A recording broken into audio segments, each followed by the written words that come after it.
哈喽，大家好，我是王九，欢迎收看本期小白测评。今天我们就不是提前了啊，是那个第一时间为大家带来 Realme 红米的 K60至尊版的补充测评。因为我们前面已经发了一期非常关键的性能手册啊，如果你要是关心它的游戏啊、帧率啊、性能释放啊，都看我们这期视频区就可以了啊。这期我们就聊聊它的屏幕质感还有影像。它的基础配置信息呢，我们直接给大家打出来啊。这次你出上手的第一感觉就是终于是听劝了啊！塑料支架终于给取消了啊！它的这个屏幕和边框啊是严丝合缝，整个正面的这块直屏的感受还是相当不错的，尤其是你横屏打游戏的时候。转到背面四周呢，它都做了曲面的处理。我们这台呢是影青配色，这里还有一台晴雪的配色。整个的 ID 风格方面，这怎么形容呢？小米13和 K60喝多了，这个颜色和小米13那个基本上是一样的啊。然后镜头模组方面也不是长条形的，也是一个矩形啊。但是呢，那就和小米13实在是太像了，所以两侧呢又加入了一个小小的斜坡，其实在视觉上面还更简薄一些。但是你握持的时候啊，这个边框的部分呢还是凸起了那么一点点啊。其实最主要的就是开头你也都看到了啊 ，IP68的防水防尘，所以有得必有失，在后背向中框过渡的时候，它还是有一个小小的一个棱。边框方面啊，基本上做到了两边等宽，顶部和两侧是一个尺寸控制的都还不错，然后底部确实要稍微的宽那么一丢丢。然后晴雪的这个版本呢，其实它是一个白色和金色相融合的这么一个颜色，它并不是特别的白啊。其实后背版的有点那种乳白色，然后加了一点点金色，然后这个中框就是一个塑料的金框啊，也有这种淡淡磨砂的这个质感啊。不过这次全系啊，它还有一个墨雨的这个配色，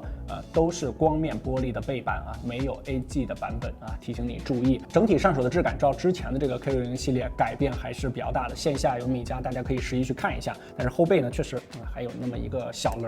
然后这个屏幕方面啊，1.5K 的 C7 2880赫兹的高频调光，6.67这个尺寸呢也算比较适中。这块屏幕的实测手动最大亮度是祖传的约520尼特 ，HDR 全屏峰值亮度可以达到1200尼特左右，默认的生动覆盖100%的 P3 色域，色温7400K 是偏冷一些的。切换到原色模式之后啊，接近标准的1.5色温，覆盖99.5%的 sRGB 色域，色准 Delta E2000只有0.87啊，看来是较过色的。在生动模式下，红米做了色彩管理，不用担心看 sRGB 过饱和的问题。在调光方面，国产屏优势啊，这70尼特左右以上就是类 DC 调光，以下就是2880赫兹的高频 PWM。综合以上这块 1.5K 屏还是不错的啊，也支持杜比世界等 HDR 的认证。红米的米 UI 系统上，之前我们聊的很少啊，在常见的功能体验上呢，并没有做什么阉割，比如 HDR 图片显示、真彩显示等等啊，它都有。过渡动画在 K 系列上呢也是比较完整的，而且得益于X7独显芯片，视频也做了插帧功能啊，实测有一定效果，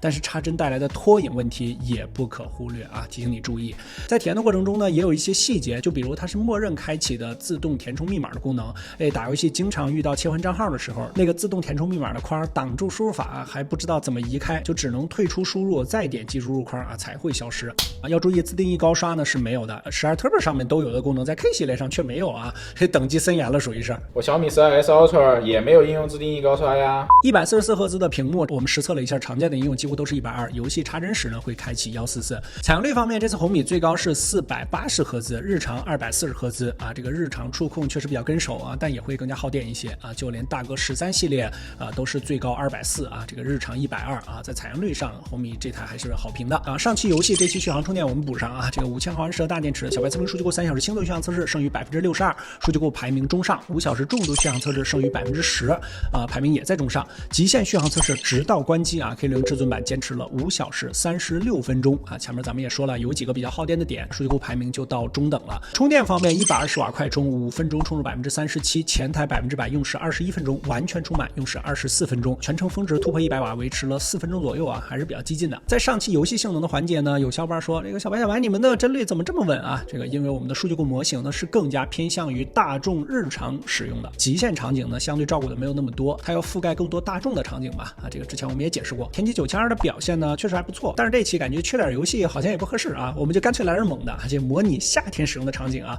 ，30摄氏度极限测试，压榨一下它啊。星铁我们选择了测试模型中压力最大的长乐天啊，我们说过几次这个循环冲刺跑图啊，这红米30.4帧，功耗5.9瓦，游戏前5分钟呢还能稳住啊，但是功耗来到恐怖的8.4瓦啊，之后温度升高呢就开始锁帧了，温度下去之后呢就又升回来，然后就一直来回跳啊。我们查看一下 CPU 的调度就能知道啊，后面超大核和大核只有 1.5 加 1.1G 赫兹啊，看来30度星铁冲刺压力啊确实大，但是也有值得点赞的地方啊，全程没降亮度啊，到结束依旧可以维持在300尼特以上，稍微降点压力啊，原神须弥循环冲刺，红米这台机可以跑到43.3帧，功耗5.4瓦，前8分钟还可以贴着60，这个功耗达到了6.6瓦，压力确实很大啊，这个后面锁到了45，之后就一直在45和30之间来回锁啊，即使这样也全程不降亮度啊，在亮度方面红米这台机确实够刚。不过提醒注意，上面啊只是我们数据库的测试，我们强烈不建议你在30摄氏度的环境中去跑这2款游戏，毕竟它体验也不怎么好嘛，这个温度呢也都来到了47、8度，如果必须要在高温下玩的话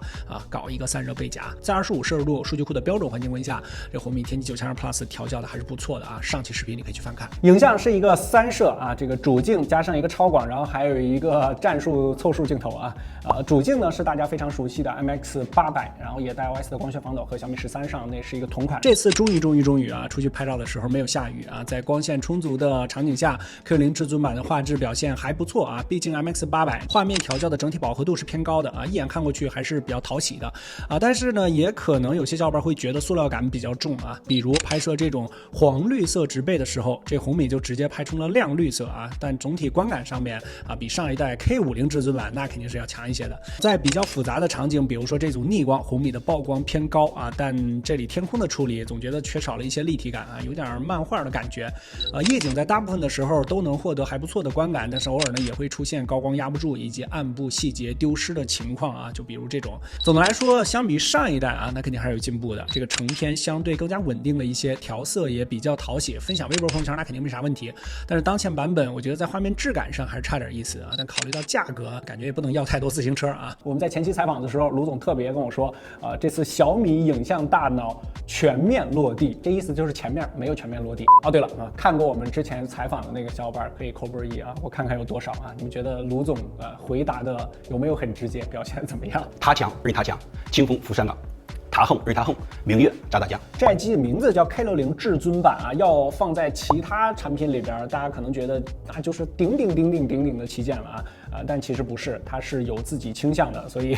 这个至尊没有那么至尊的感觉。细节方面，红外、NFC、XO 马达这些该有的东西它也全都有，然后比较重要的就是 IP68的防水防尘啊，这一点还是挺至尊的啊。这个在终端机里边啊 ，IP68是极少见的。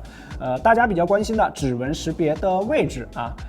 还是一个短焦指纹，还是比较靠下的啊，这一点就没有那么至尊了啊。不过解锁速度方面还是不错的啊，直接盲解没有问题。上半年的质感问题啊，在我当时采访卢总的时候，他也非常大方的这个承认了。确实，在K60这代产品上，我们也收到了一些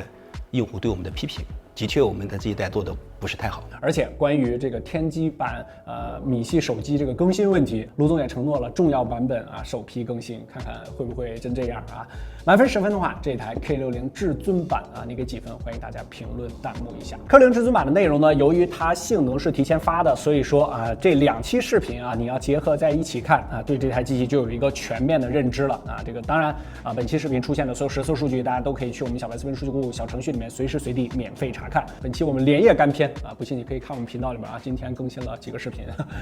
掉了3333根头发啊，希望点赞能够过3万，特别感谢。更多的精彩，大家在全网搜索关注小白测评，不关注体验，我们下期视频再见，拜拜。